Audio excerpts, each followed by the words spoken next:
Tara mga pare ko, samahan nyo po ko at magpapalit na po tayo ng starter ng ating Kawasaki Barako. At yung brand ng starter ng Barako is MVP. Siya po ay Japan technology pero made in the Philippines.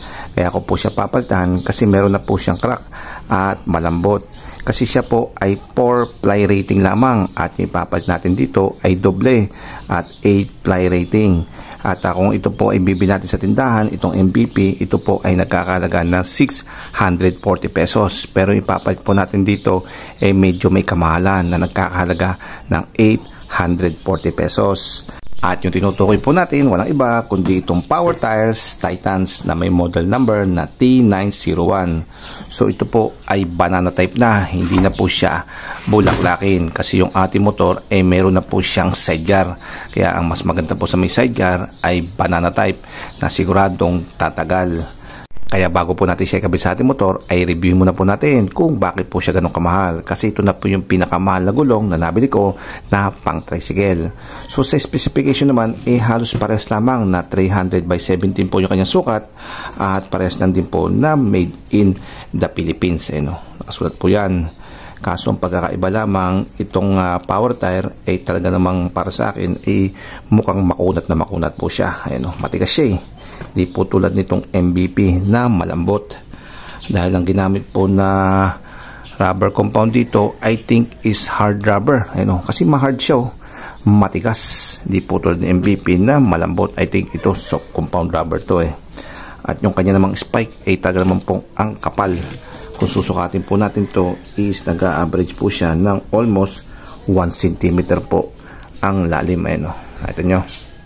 Di po tulad ng mga ganito, ito almost sa half centimeter lang po yung lalim ng mga ganitong klaseng gulong, itong MVP.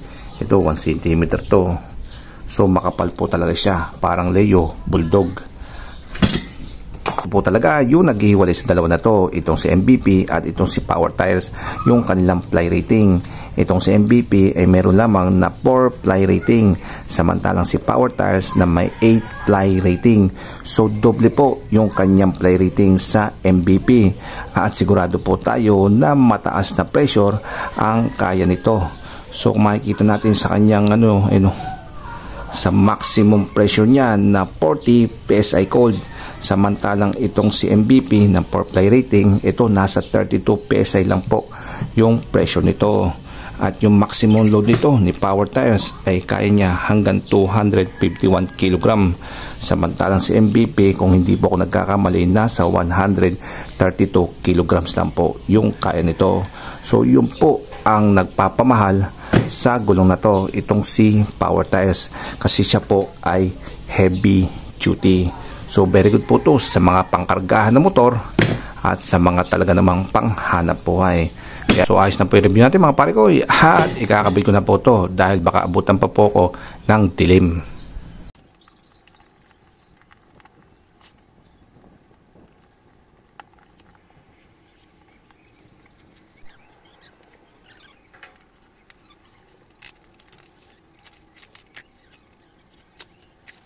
Magbabatikwal po kayo ay lalagyan nyo po ng sapin. Itong sa atin, ito po ay hose lamang.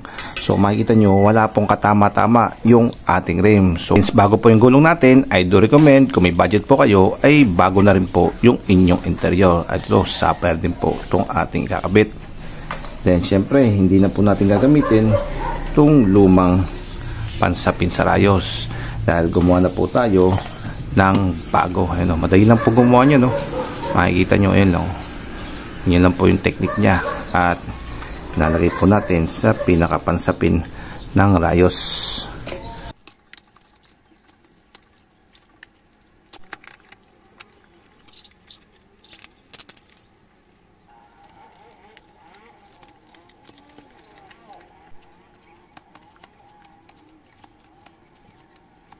Yun, natapos po natin kabit tong ating gulong at ang hirap din dahil ang tigas niya po. Di po tulad ng mga malalambot na madali lang ikabit. So ngayon naman po ay hahangin na natin siya.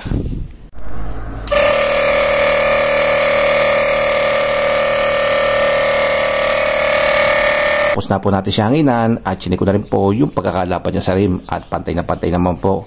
So ito mga pare ko, yung review natin sa Power Tires Titans.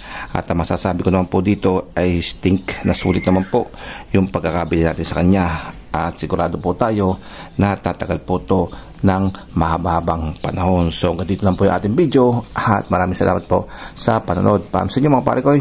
Paalam.